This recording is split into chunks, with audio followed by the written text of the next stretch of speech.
Voici les premières images du documentaire de 50 Cent sur l'affaire P. Diddy. La vérité sur ce qui se passait durant ces soirées très cheloues. Ces sectes hollywoodiennes où il faisait des rites sataniques. Et 50 Cent nous avertit pour tout ça. Bon, ok. En fait, c'est une IA. Et ça, c'est du faux argent.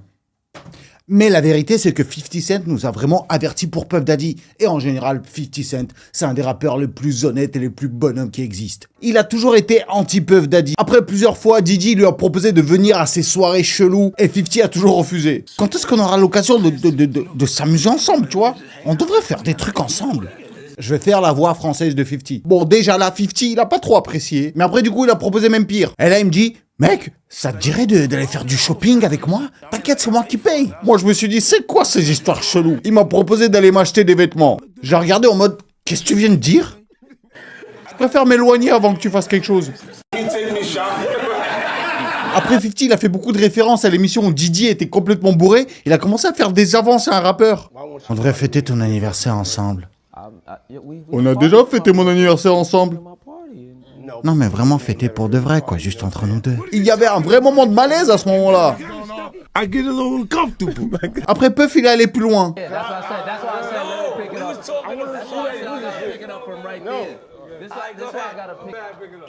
Puis il en parlait depuis longtemps des soirées de Puffy. C'est pour ça que je vais pas aux soirées de Puffy. Là-bas, t'as des mecs qui te font des câlins et par devant et par derrière. Après, si t'aimes ça, moi, ça me va. Je dis juste que c'est pas mon style de soirée. Et même pour Tupac, il l'a dit aussi. Peut-être que je dis tout ça sur Puff parce qu'il a Tupac. Puffy est confirmé pour le festival de Shreveport. Mais quoi? Non, je rigole, il peut pas venir. Il ferait de ces trucs, tout le monde aurait peur de boire. Tu te réveilles avec ton slip baissé. Il y avait tellement d'excitation qu'il n'y a aucune raison qu'ils mettent pas des trucs dans nos verres. J'espère que vous allez vous rappeler de ce que je viens de dire. J'espère que vous allez vous rappeler de ça. Oui, alors effectivement, 50 Cent prépare un docu sur P. Diddy pour balancer toutes les vérités sur lui. Et d'après lui, il a besoin de vérifier toutes les infos pour que ça soit du béton, pour que ça soit sûr à 100%. Parce que ouais, effectivement, il y a tellement de restats dans l'histoire, il y a des infos folles qui sortent tous les jours. Comme aujourd'hui, t'as Liam Payne, le gars de One Direction, qui vient de disparaître mystérieusement. Est-ce que ça serait la faute de Diddy aussi? Si t'es au courant de quelque chose là-dessus, mets-le dans les commentaires. En tout cas, en attendant que son docu sort, il arrête pas de se moquer de Diddy sur les réseaux sociaux. Ah, il le dégomme. Une vidéo où t'as Meek Mill qui se réveille dans le lit de Diddy, où cette photo il écrit « Vous savez bien qu'il n'y a pas de sel sur ce vélo. » J'essaie de vous dire la vérité. Mais la vérité, parfois ça fait mal. Ça blesse les gens. Déjà sur le plan sexuel, il a toujours dit qu'il était chelou, Puff Daddy. Il parle aussi de l'interview où t'as Diddy qui raconte qu'avec Usher, ils ont fait du catch à poil pour des complexes. Et pour se justifier, il dit non mais non homo, il avait 10 ans, ça compte pas. Il a parlé aussi d'une soirée où il est tombé sur Diddy super collé serré avec un DJ. J'ai ouvert la porte et j'ai vu dans cette chambre 2 personnes très collés serrés. Ils étaient allongés en se faisant un câlin. Il a déjà commencé à publier certains extraits de son docu avec un mec qui témoigne qu'il a eu une relation avec Puff et Cassie en même temps. Et qu'il a été à l'intérieur des deux. Alors déjà, 50 Cent, c'est un vrai personnage. J'ai jamais connu un rappeur aussi bipolaire que lui. Il a vraiment fait et le pire et le meilleur dans sa vie. Oui, aujourd'hui, on va parler de 50 Cent, de sa vie en général, sa carrière complètement dingue et son lien avec Diddy et toutes ses histoires sales. Les anecdotes les plus folles sur lui. Alors, petite précaution, je pense qu'il y en a beaucoup qui peuvent chialer de nostalgie durant cette vidéo. Parce que c'est vrai que quand tu mets des morceaux de 50 Cent, dès les premières notes, t'as des flashbacks des moments de ta vie les plus incroyables. Il est associé à tellement de bons moments, de bonnes soirées. 50 Cent, c'est le rappeur le plus contradictoire qui existe. C'est un rappeur méga stéréotypé, méga riche, mais il a des dettes de malade et il a frôlé la faillite mais 1000 fois, sachant rebondir à chaque fois. Ce bodybuilder musclé qui a échappé à la mort de très près. D'ailleurs, il est plus trop bodybuilder et il a pris un peu. C'est bien. On y va. Non, la vie de ma mère, on va à Twitch, wesh! J'ai envie d'un burger! Un gangsta rappeur, mais tellement gentil. Un homme de famille, mais qui a des histoires de tromperie de malade. You know, I think between 2003 and 2005, I've seen a version of every kind of vagina out there. Un rappeur qui n'est jamais cité parmi les meilleurs techniquement, mais qui a quand même retourné le rap game de son époque, qui n'a jamais été pareil depuis son apparition. Et il a laissé un des plus gros héritages dans l'histoire du rap. Alors dites-moi, Meyagadou, êtes-vous prêt à découvrir l'histoire du rappeur le plus thug et controversé de l'histoire?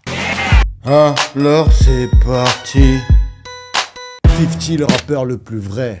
La jeunesse. Son histoire incroyable commence dès sa naissance. Il a été gangsta dès les couches culottes. Il est né en 1975 dans un ghetto dans le Queens à New York. Comme vous pouvez l'imaginer, c'est pas la vie de bohème là-bas dans les années 80. Ça tirait sa bibi de partout. Le père a quitté la famille très rapidement, donc il est élevé par sa maman et par sa grand-mère. Enfin, officiellement. Il s'appelle Curtis Jackson et sa maman est tombée enceinte de lui à 14 ans. Alors, est-ce que c'est une histoire avec Didi ? On sait pas. Et sa maman était une jeune entrepreneuse. Ouais, elle bicravait du teuteux. Ouais, elle était à fond dans ses histoires de TX. Elle gagnait pas mal, donc elle lui offrait de beaux cadeaux, mais elle ne s'occupait jamais de lui. Elle était tout le temps en bas du bloc. Et bien sûr, un tel mode de vie présente beaucoup de dangers. Et ça n'a pas loupé. Un des moments les plus durs dans la vie du petit Curtis, ça a été à 8 ans, lorsque sa maman a quitté cette terre. Ouais, dans une histoire de règlement de compte. Et même si Curtis a été laissé pour sa grand-mère et son grand-père, c'est surtout la rue qui l'a élevé. Parce qu'il a repris le bis de sa maman. Il a commencé à faire ça à 12 ans. Jeune entrepreneur. Il bicravait à fond de la C dans les quartiers les plus dangereux de New York. Et il se faisait déjà beaucoup d'oseille, alors qu'il était juste ado. À 17 ans, il a quitté l'école parce qu'il se faisait déjà beaucoup d'oseille. Il comprenait pas, ça servait à quoi de faire des études. À 17 ans, il commençait déjà à gagner des 100 000 balles par mois. 100 000 $ par mois. Déjà aujourd'hui, c'est une somme colossale, mais imaginez à l'époque, dans les années 80. Bon, bien sûr, il a commencé à faire de la tôle très jeune. Et donc, dès 15 ans, dans ces maisons de correction pour jeunes, pour se faire respecter, il a commencé à pousser de la fonte. Et donc, dès 15 ans déjà, il avait un corps d'athlète qui faisait flipper. Donc, il prenait de l'oseille, du grade, du respect, et était vraiment devenu une sorte de parrain dans ses quartiers, alors qu'il était tout jeune. Et à 19 ans, il est parti dans la vraie prison. Il a été condamné pour 3 ans de prison, mais il n'a fait que 6 mois. Et très vite, à ce moment-là, il est devenu papa, et il s'est dit qu'il voulait pas finir comme sa maman, qu'il fallait petit à petit se sortir de ce bis dangereux. Donc, il a commencé à s'intéresser à la musique et au rap. Et vu qu'il avait déjà une certaine popularité dans son ghetto, il a commencé à parler de ça, donc les gens ont commencé à s'intéresser à ce qu'il faisait, mais cette popularité lui a amené beaucoup de hate. Et c'est pas des haters qui mettent juste des dislikes, non. Ouais, c'est à ce moment-là qu'il a vécu le deuxième pire passage de sa vie. En l'an 2000, il était assis au volant de sa voiture à côté de la maison de sa grand-mère, et un mec est arrivé en courant et il a commencé à lui tirer dessus. 9 balles dans 50.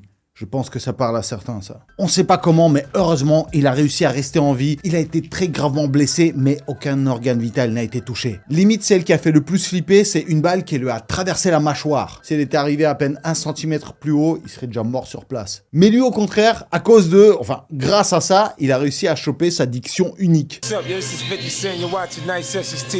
Ouais, vu que sa mâchoire a été touchée, du coup, il a une nouvelle façon de parler. Et c'est ce qui va lui donner une vraie patte dans le rap, son vrai flow, son style, sa façon de parler unique. Ah ouais, ouais, il articule super mal. On dirait qu'il a des chocs à pic dans la bouche quand il parle. Mais c'est devenu sa marque de fabrique. Et alors qu'il est à l'hôpital, en rééducation, c'est un des pires moments de sa vie. Mais c'est à ce moment-là que sa carrière va faire un bond de ouf. La carrière rap. Déjà dès 1996, donc à la naissance de son fils, il a commencé à kicker. D'ailleurs, son blaze de 50 Cent, c'est une référence à un gangster de Brooklyn, Calvin Martin, qui avait aussi ce blaze 50 Cent. Ça a commencé dans les caves comme un bon rappeur underground. En 1999, donc avant son accident, il a sorti son premier single qui s'intitule How to Rap.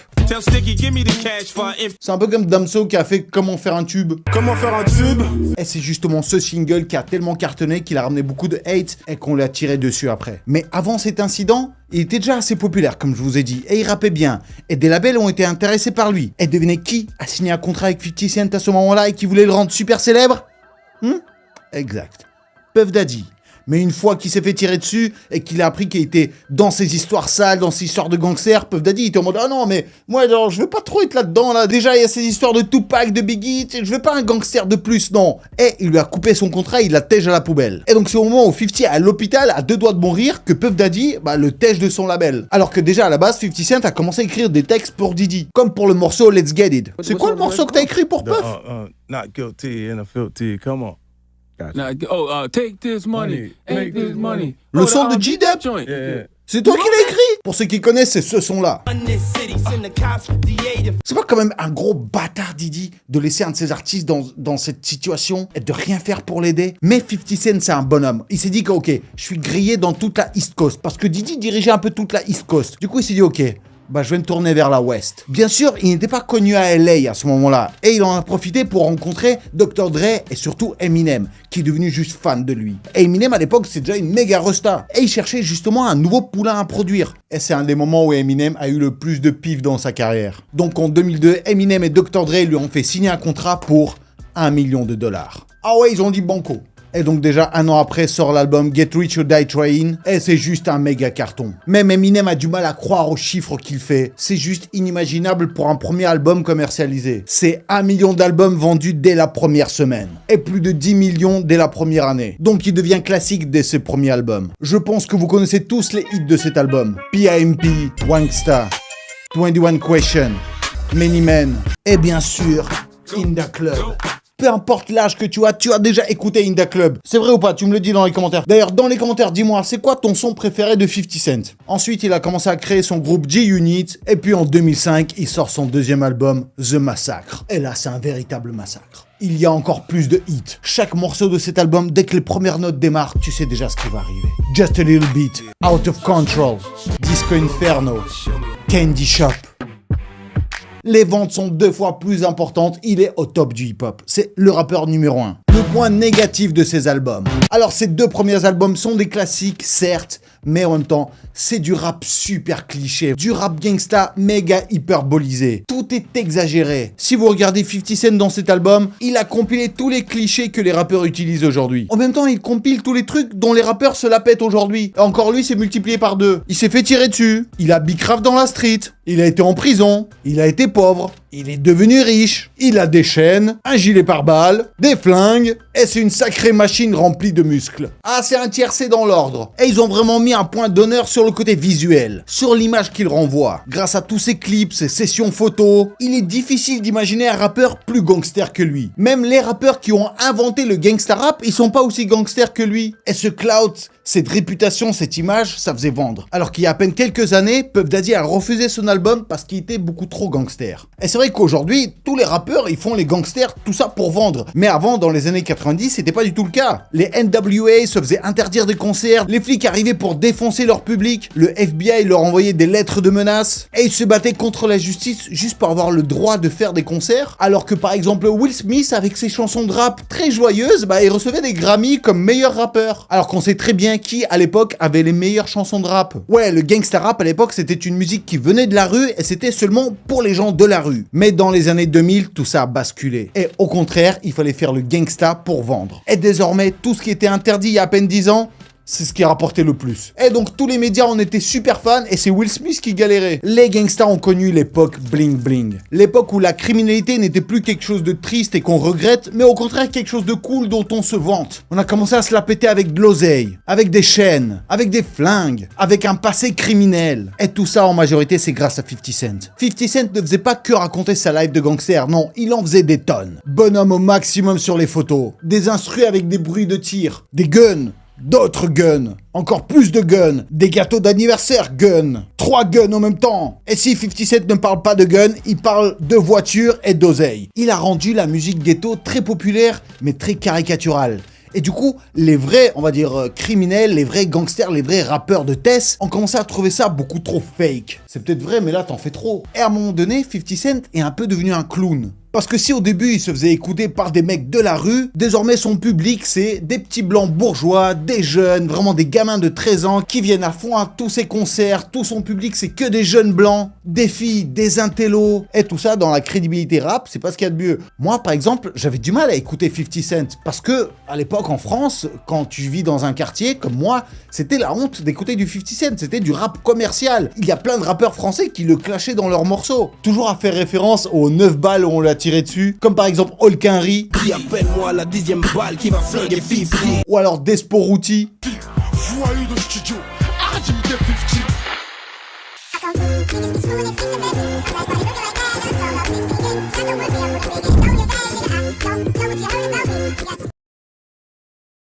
tout ça sans censure, je vais le mettre sur ma chaîne Telegram. La chute des ventes et le bide. Et c'est à ce moment-là que le public a commencé à se désintéresser de lui. Il commençait à devenir beaucoup trop cliché. On n'y croyait plus alors que c'est un des mecs qui avait le vécu le plus hardcore et le plus véritable. 50 c'est un vrai, mais au final c'était beaucoup trop gros pour qu'on y croie. Sur le prochain album qui s'appelle Curtis, il y a eu le morceau avec Justin Timberlake, Technologies, et c'est tout je crois. Ah, les chiffres de vente sont tombés très bas. Il était beaucoup moins invité de partout. Il a commencé à essayer de faire d'autres bises comme sa marque de des livres, des films. L'album le plus nul mais qui lui a rapporté le plus d'oseille. Et son dernier album en 2014, Animal Ambition, je pense que quasi personne n'a entendu parler. Enfin, on en a parlé mais pour une autre façon de cet album parce qu'en fait c'était le premier album qu'on pouvait acheter à l'aide de Bitcoin. Ouais, c'était une nouveauté pour les gens. Et du coup, vu qu'à l'époque, le Bitcoin était tout bas, on n'y croyait pas du tout, il y a plein de gens qui ont acheté son album en Bitcoin. Et il a vendu son album pour à peu près 400 000 balles en Bitcoin. Donc, en 2014, il était en possession de 700 Bitcoins. Et le pire, c'est que pour lui, vu que c'était un gros échec, il a vendu en Bitcoin, il savait pas à quoi ça servait, il a essayé de complètement oublier cette histoire et cet album maudit. Et sauf que 4 ans après, le Bitcoin explose, et lui, en fait, il a oublié qu'il avait des Bitcoins. Et t'as son producteur qui lui dit, mais attends, mais t'as pas vendu ton album en Bitcoin, toi, à l'époque? Et lui, il fait, Bit quoi? Combien? C'est quoi? Ouais, je crois que j'en ai 700, ça vaut combien, ça? Et le mec lui dit, ah ouais? Bah maintenant, ça vaut 8 millions de dollars. Le mec est passé de 400 000 balles à 8 millions de dollars. Crypto-investisseur, 50 Cent. Suivez son exemple. Comment devenir multimillionnaire en crypto-monnaie? Tu fais au pif. En plus, en 2018, il était vraiment au fond du seau, il avait quasi aucun oseille. Et là, t'as 8 millions qui tombent du ciel. Le gars, lui-même, il y croyait tellement pas qu'il s'est moqué des gens qui lui en voulaient sur Twitter. Un petit bitcoin, quelqu'un? Lol. Je sais que je vous ai tous rendus malades, mais excusez-moi. Je remplis mon sac. Les clashs. Alors même si 50 comme ça, quand tu le vois, t'as l'impression que c'est un pote à toi, que tu le connais depuis toujours, c'est pas du tout un gentil. Bon, déjà, un de ses conflits les plus connus, c'est contre The Game, où ils ont failli se tirer dessus. Ils ont fait des morceaux et des clips ensemble, alors qu'ils se détestaient. Par exemple, dans le clip de How We Do, dans la voiture, 50 a refusé de se mettre à côté de The Game. Il s'est mis sur la banquette arrière. Ah, il a son petit caractère, hein. Il a toujours vanné Rick Ross. Tout ça pour son passé. Hein. Pour ceux qui savent pas, Rick Ross était maton en prison. Ouais, il défonçait des prisonniers, et maintenant, il joue les gangsters. Mais celle qui me fait le plus marrer, c'est l'histoire contre Ja Rule. C'est un véritable gamin 50. Les gars, ils étaient en conflit depuis longtemps, encore de l'époque où ils s'embrouillaient avec Puff Daddy, parce que Ja Rule et Puff Daddy, ils étaient super potes. Et là, il y a pas très longtemps, il s'est vraiment vengé de ouf. Parce que 50 avait suffisamment d'oseille, et Ja Rule, il galère en ce moment pour remplir ses tournées. Et il l'a trollé de ouf. Pour un des concerts de Ja Rule, il a acheté 200 places dans les 4 premiers rangs. Donc, Ja Rule arrive sur scène, et là, il y a 4 premiers rangs qui sont vides. Et le public, il est méga loin. Et il y a 50 Cent qui est assis au milieu, comme ça, en mode... Vas-y, fais-moi rire. Bon, je rigole, le 50 au milieu, c'est un montage, mais c'est lui qui l'a posté sur son Insta pour se moquer. Les 4 premiers rangs de son concert. Ouais, enfin, ça coûtait 15 balles la place, c'était pas très cher. Il est arrivé, il y avait personne devant. Et il a fait comme si de rien n'était, comme si tout le monde était là.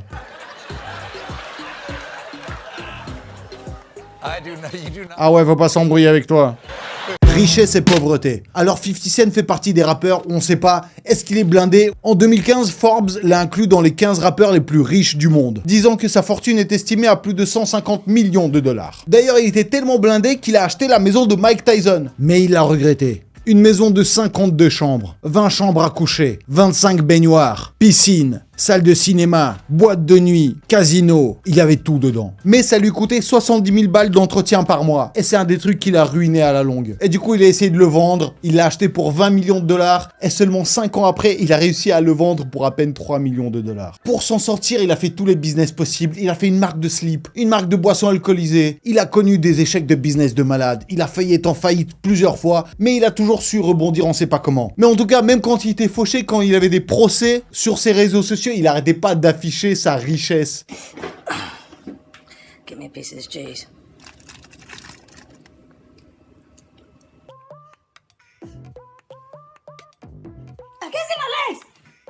Par exemple, il mettait des photos où c'était écrit pauvre avec des liasses d'oseille. Et après, devant le juge, il dit, mais non, mais en fait, c'était des faux billets. Moi, j'ai pas d'oseille. Et là, en ce moment, il est au top de sa forme. En ce moment, il fait une tournée mondiale qui lui rapporte énormément d'oseille. Et surtout, il est en préparation de son documentaire sur Puff Daddy pour Netflix Apparemment, d'après lui, tout l'oseille gagné ira aux victimes de Puff Daddy. Mais bon, je pense qu'il va se dédommager quand même, un minimum, hein, quelques millions par-ci par-là. En ce moment, c'est vraiment devenu le papa du rap. Il a pris un peu de poids, les gens se moquent de lui pour sa prise de poids, et lui, il l'assume totalement. Moi, 50 aujourd'hui, c'est un de mes rappeurs préférés. Dites-moi dans les commentaires, vous, qu'est-ce que vous en pensez? Vous préférez 50 Cent ou Eminem? Mettez un maximum de likes pour cette vidéo, devenez membre de ma chaîne pour qu'on discute ensemble. Moi, je vous fais un max de Yagalakis, et j'ai déjà hâte de vous retrouver lundi pour une nouvelle vidéo qui va arriver vraiment très bientôt.